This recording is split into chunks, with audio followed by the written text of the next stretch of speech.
Assalamualaikum warahmatullahi wabarakatuh. Selamat pagi dan salam sejahtera untuk kita semua. Perkenalkan, nama saya Ingriani, mahasiswa PPG, Program Profesi Guru dalam Jabatan Universitas Lambung Mangkurat, Prodi Pendidikan Ilmu Pengetahuan Alam, dengan NIM 250111172098. Saat ini saya sebagai guru IPA di salah satu sekolah, yaitu SMP Karya Bangsa Sintang yang beralamat di Jalan Sintang Pontianak kilometer 7, Kecamatan Sungai Tebelian. Saat ini saya sedang mengikuti program profesi guru dan ini adalah identitas saya, kartu identitas saya. Oke. Dan saya membuat video pembelajaran berbasis deep learning untuk bisa disaksikan. Terima kasih.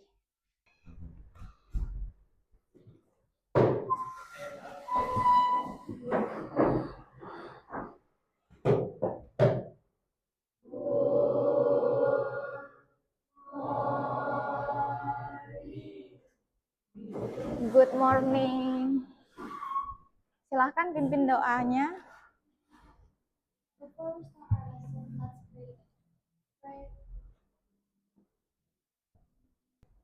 Gimana kabarnya hari ini? Oke. Untuk kelas 9, hari ini ada yang nggak masuk kah? Dani, kemana ya Dani? Oh, nggak ada. Tadi sekretarisnya udah tanya wali kelas? Oke, nanti tanya wali kelasnya. Keterangannya apa ya? Nanti absennya langsung Miss input di dalam aplikasi portal sekolah. Minggu lalu terakhir kali di kelas 9, materinya tentang apa? Terakhir. Pewarisan sifat. Oke. Nah, untuk hari ini karena masuk materi bab baru, nah sebelum kita memulai materi, Miss mau tanya dulu. Tentunya kalian di kelas 9 ini pasti pernah dong makan keju? Pernah. Terus kalau kecap? Pernah. Yogurt? Pernah. Terus apa lagi? Nata de coco, apalagi yang muslim nih, kalau bulan puasa biasanya menu buka puasanya pasti ada es buah atau yang ada nata de coco-nya. Pasti pernah kan? Nah, kira-kira kalian tahu nggak sih gimana cara membuat produk-produk tersebut? Ada yang pernah lihat nggak atau pernah lewat FYP-nya, atau pernah nonton di YouTube atau Instagram? Nah, semua itu berkaitan dengan materi kita di bab 3, di bab baru ini, yaitu tentang bioteknologi. Kalian bisa lihat di bukunya halaman 87. Halaman 87. Nah, yang namanya teknologi itu pasti ada yang tradisional dan juga modern. Nah, nanti bioteknologi itu dibedakan lagi menjadi 2. Ada konvensional atau tradisional dan juga ada yang modern. Nah, tujuan pembelajaran kita hari ini adalah yang pertama, mengidentifikasi berbagai produk bioteknologi. 2. Menentukan mikroorganisme yang berperan dalam bioteknologi. Yang ketiga, menjelaskan proses pembuatannya secara singkat untuk setiap produk dari bioteknologi. Nah, tadi kan ada banyak tuh Miss sebutkan kan produk-produknya, nanti kita pelajari sama-sama. Yang keempat, menganalisis manfaat dan dampak penggunaan produk bioteknologi bagi kehidupan dan lingkungan. Terakhir, kita menarik kesimpulan tentang peran bioteknologi dalam meningkatkan kualitas hidup manusia. Oke, itu tujuannya ya. Nah, Miss akan sampaikan dulu materinya secara singkat, di mana pengertian bioteknologi itu adalah teknologi yang memanfaatkan makhluk hidup untuk menghasilkan produk atau jasa. Nah, bioteknologi berasal dari kata bio, yaitu makhluk hidup, dan juga teknologi, yaitu produk atau barang dan juga memproduksi sebuah jasa. Nah, itu udah jelas. Bio artinya makhluk hidup.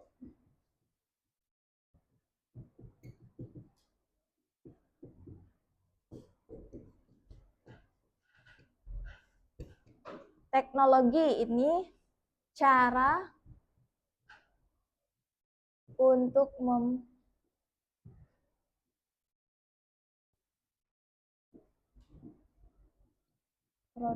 barang atau jasa. Untuk memproduksi barang atau jasa.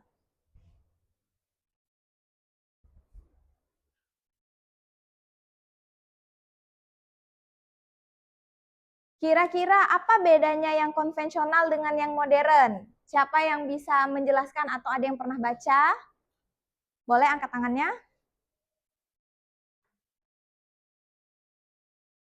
Ayo, silahkan Wina. Menurunkan ilmunya dari generasi ke generasi. Dari induk lah. Kalau untuk modern itu lebih ke penelitian secara langsung, seperti di lab atau di laboratorium. Oke, boleh. Ada lagi yang mau berpendapat? Nah, jadi kurang lebihnya bioteknologi konvensional itu memanfaatkan barang-barang atau jasa yang lebih tradisional atau tidak maju atau tidak modern. Nah, sedangkan kalau yang modern itu dia tadi melakukan penelitian di lab menggunakan alat-alat yang canggih atau terbaru. Nah, ini ya. Nah, bioteknologi tradisional adalah bioteknologi yang memanfaatkan makhluk hidup seperti mikroorganisme alami untuk menghasilkan produk dengan menggunakan bahan serta peralatan yang relatif sederhana. Nah, contohnya, ini pasti kita pernah makan semua, tempe, tapai, keju, kecap. Nah, itu semuanya memanfaatkan mikroorganisme. Pembuatan tempe melalui proses fermentasi dengan jamur Rhizophus oligosporus namanya. Nah, nanti ini untuk lebih lanjutnya nanti akan kita bahas pada saat diskusi kelompok. Nah, kemudian kalau bioteknologi modern itu dia bioteknologi yang menggunakan teknik ilmiah canggih seperti rekayasa genetika, kultur jaringan, teknologi DNA rekombinan untuk menghasilkan produk atau organisme baru yang bermanfaat. Contohnya pembuatan vaksin, antibiotik. Nah, itu yang membedakannya. Oke. Nah, di sini nanti Miss akan menampilkan sebuah video proses pembuatan yogurt. Oke, bisa kita lihat sama-sama ya.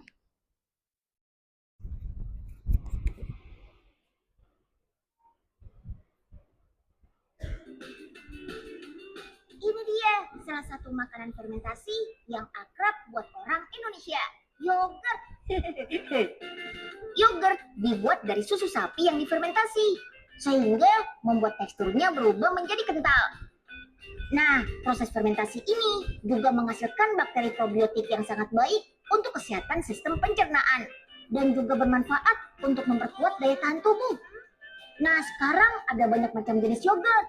mulai dari creamy yogurt sampai yogurt kering bercita rasa manis yang dilengkapi dengan kandungan serat dari sayur dan buah. Kayak gini. Ini tangki susu sebagai bahan utama yogurt yang bisa menampung sampai 8.000 liter. Setiap hari susu dipindah ke dalam pabrik untuk diolah. Nah, sebelum diolah, susunya wajib melewati tes kualitas di laboratorium. Kalau warna susu berubah menjadi peach kayak oranye muda gitu, berarti kualitas susu bagus. Tapi kalau jadi merah, kualitas susu nggak bagus dan nggak boleh diminum. Susu yang lolos uji bisa langsung dipanaskan deh. Proses yang dinamakan pasteurisasi ini berguna untuk membunuh mikroorganisme jahat pada susu, seperti bakteri dan mikroba. Baru deh, simpan susu pada suhu minimal 4 derajat Celcius dan maksimal 10 derajat Celcius. Tujuannya supaya kualitas susu tetap terjaga dan menghambat perkembangan bakteri. Proses untuk membuat yogurt masih panjang nih. Susunya perlu didiamkan beberapa hari dulu. Saat proses ini, susu juga ditambahkan bakteri asam laktat untuk proses fermentasi. Nantinya bakteri baik akan mengubah susu menjadi yogurt. Bakteri yang digunakan untuk membuat yogurt baik untuk kesehatan tubuh. Selain itu, bisa membuat tekstur, aroma, dan cita rasa yogurt juga enak.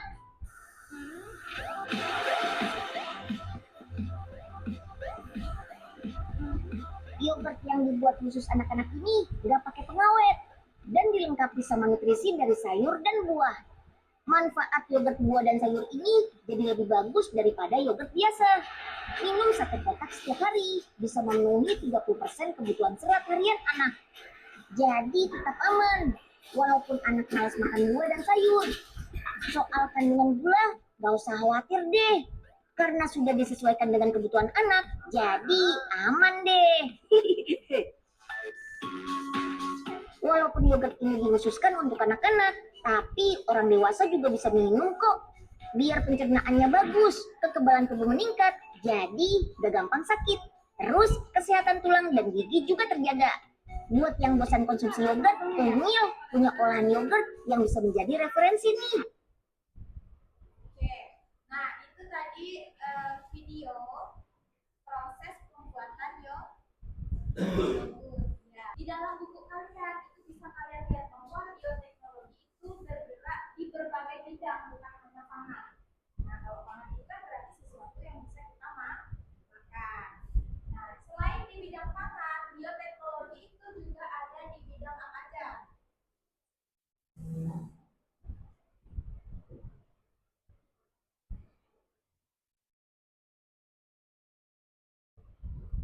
Yang satu ada pangan, yang kedua ada pertanian, yang ketiga ada industri, yang keempat ada bidang kedokteran, dan kedokteran ada bidang kesehatan. Ada banyak produk teknologi. Nah, untuk itu Miss akan membentuk kalian menjadi beberapa kelompok untuk membahas masing-masing produk bioteknologi. Misalnya kelompok 1 di bidang pangan, kelompok 2 bidang pertanian, kelompok 3 bidang industri, kelompok 4 bidang kedokteran. Nah, duduk sama teman-teman satu kelompoknya sesuai dengan daftar nama ini.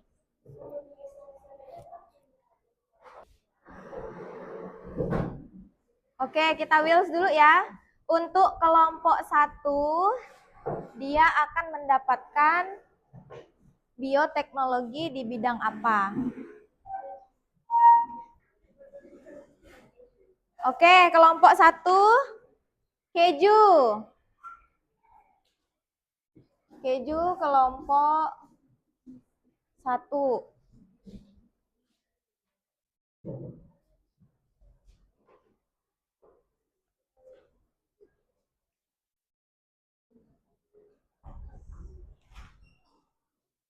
Ya. Simpan di sini dulu HP-nya. Kelompok 2, nah pupuk hayati. Oke.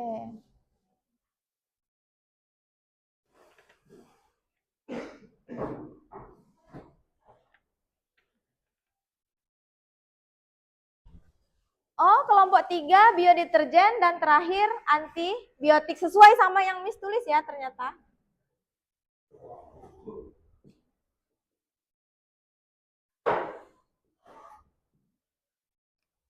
Oke. Ini Miss bagiin dulu kelompok antibiotik. Nih, silahkan dibaca dulu perintahnya. Apa yang ditanyakan, boleh ambil HP 3 orang aja.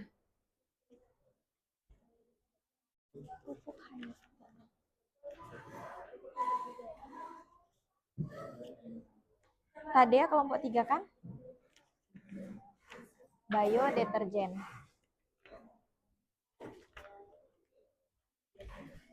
Ini kelompok pupuk hayati. Tulis nama kelompoknya. Waktu diskusi 10 sampai 15 menit. Kemudian kalau udah selesai, langsung maju untuk presentasi.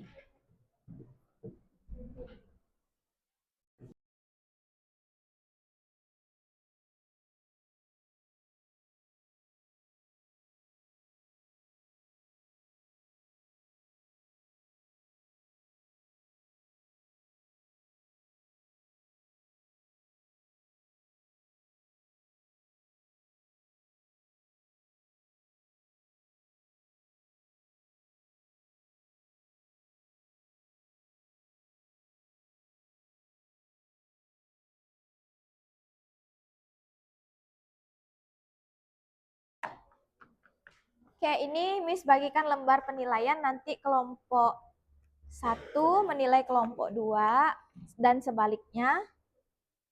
Kelompok 3 menilai kelompok 4 dan sebaliknya. Kelompok 1 menilai kelompok 2, kelompok 2 menilai kelompok 1, kelompok 3 menilai kelompok 4. Nanti penilaiannya kamu cetang. Baik kah? Sangat baik. Oke, udah diskusinya? Udah selesai? Kelompok mana yang udah? Angkat tangan. Kelompok yang udah? Oke. Kelompok tadi ya sedikit lagi. Kelompok 1? Sedikit lagi. Oke. Selamat pagi semuanya. Hari ini kami akan mempresentasikan hasil diskusi kami. Sebelumnya perkenalkan, saya Felicia Jesslyn. Saya Sing-Sing. Saya Cynthia. Saya Bella. Saya Al.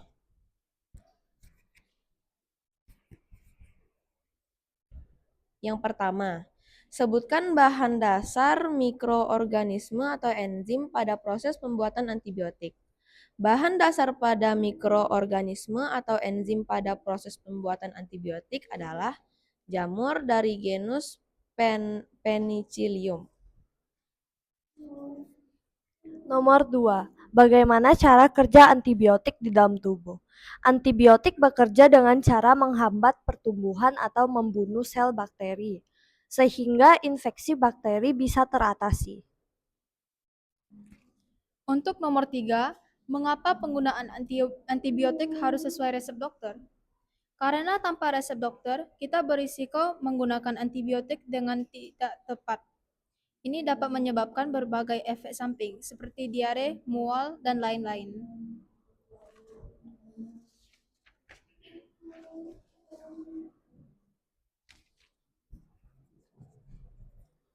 Jelaskan kapan dan dalam kondisi yang bagaimana manusia memerlukan antibiotik.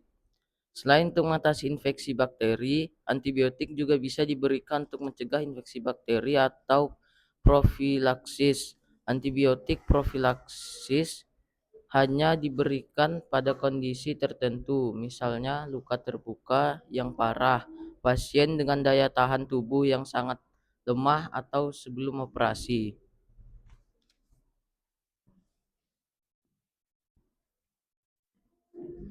Yang kelima, jelaskan dampak positif dan negatif dari penggunaan antibiotik.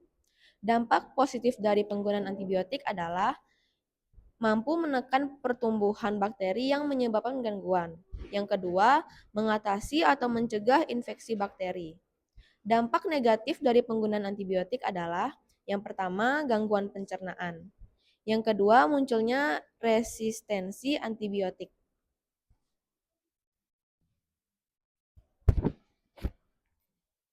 Jadi kesimpulan dari diskusi kelompok kami, penggunaan antibiotik harus dilakukan dengan bijak, yaitu hanya untuk infeksi bakteri dan sesuai dengan resep dokter. Resistensi antibiotik merupakan ancaman serius jika antibiotik digunakan secara tidak tepat. Edukasi tentang dampak resistensi antibiotik perlu ditingkatkan agar efektivitasnya tetap terjaga. Sekian presentasi dari kami. Terima kasih.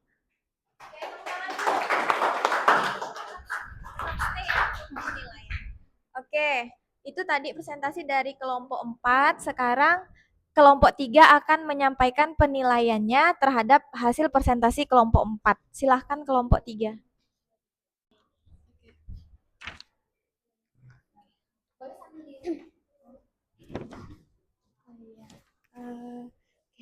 Kami dari kelompok 3 telah menilai kelompok kalian, yaitu kelompok 4. Untuk penguasaan materinya, kita nilai 3 atau baik, kerjasama kelompoknya 3 baik, dan komunikasi dan penyampaiannya 2 cukup.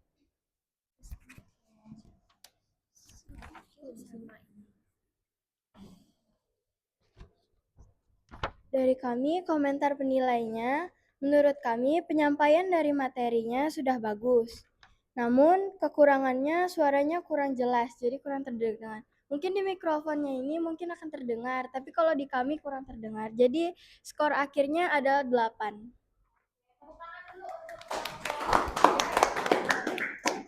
Oke, terima kasih. Silahkan duduk kelompok 4. Next, selanjutnya kelompok berapa yang udah siap? Angkat tangan. Udah selesai semua? Oke, berarti Miss tunjuk dulu kelompoknya Grace, kelompok 2 dulu. Siap-siap kelompok 1 menilai kelompok 2.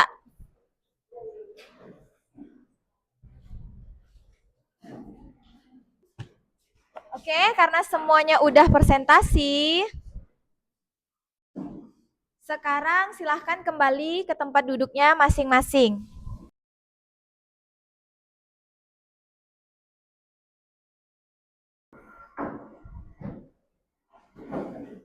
Oke, karena semuanya udah presentasi, kita udah tahu berbagai jenis tadi bioteknologi, baik itu di bidang pangan, pertanian, industri, dan juga bidang kedokteran. Ada bahan dasarnya apa, bagaimana cara pembuatannya. Nah, kira-kira ada yang bisa menyimpulkan tidak pembelajaran kita hari ini? Itu apa aja sih yang udah kalian dapatkan?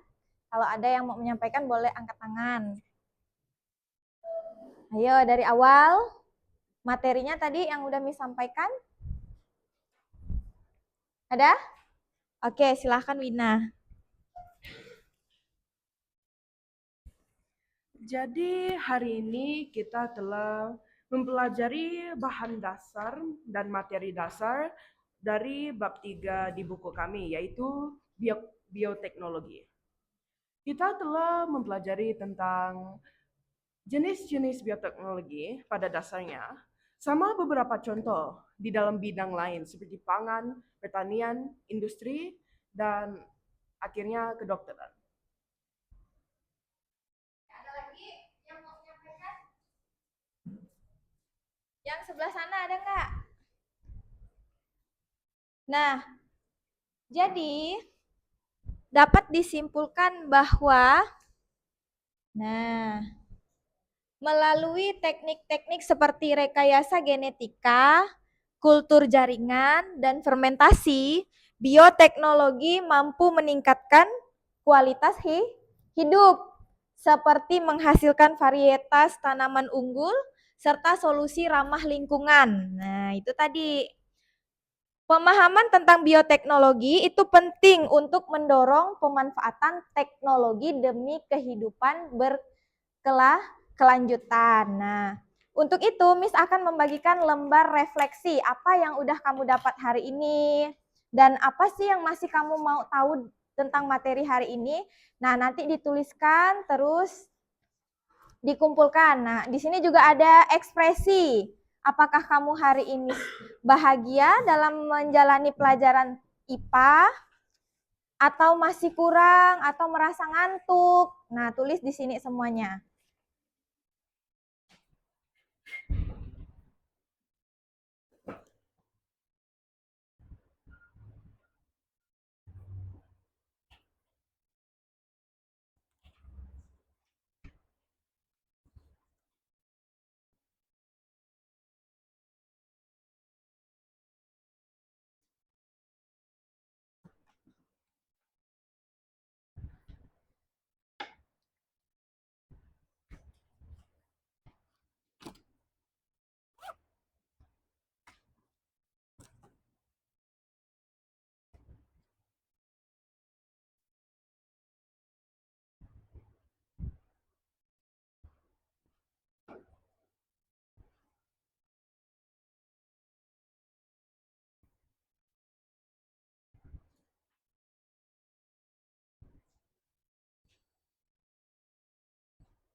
Yang sudah menuliskan lembar refleksinya boleh dikumpulkan ke depan.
Dah, kumpulin yang udah dikumpulin.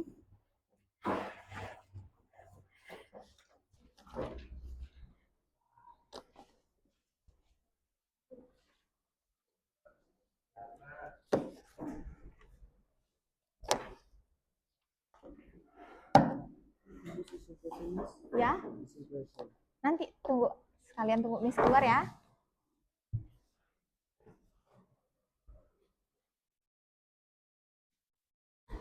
Oke.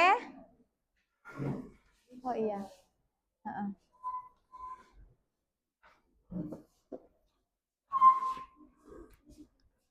Iya nanti. Udah semuanya? Siapa yang belum? Oke. Untuk pertemuan selanjutnya, kita akan membahas tentang dampak dari bioteknologi, baik itu dampak positif maupun dampak negatif. Nah, untuk hari ini ada pertanyaan atau enggak? Nah, kalau tidak ada, setelah ini istirahat kan? Nah, nanti Mbak Abi istirahat baru masuk lagi. Oke, Miss tutup pembelajarannya hari ini. Kalau ada salah kata Miss mohon maaf. Sekian, wassalamualaikum warahmatullahi wabarakatuh. Silahkan greetings dulu.